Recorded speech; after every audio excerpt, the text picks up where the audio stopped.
আগামী বিধানসভা নির্বাচনে আইএসএফের কংগ্রেসের সঙ্গে আসন সমঝোতা নিয়ে মতানৈক্য। সিপিএম এ একাধিক জেলা সম্মেলনে আইএসএফের সঙ্গে সিপিএম এর কৌশলগত সম্পর্ক নিয়ে প্রশ্ন তোলা হয়েছে।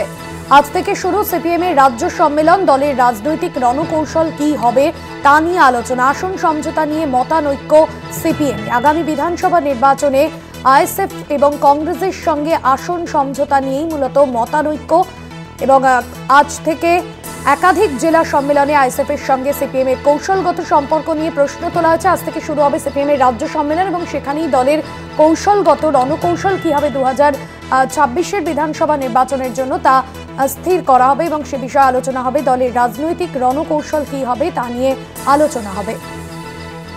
আজ থেকে শুরু সিপিএম এর রাজ্য সম্মেলন, তবে তার আগে আইএসএফ এবং কংগ্রেসের সঙ্গে আসন সমঝোতা নিয়ে মতানৈক্য সিপিএম এর।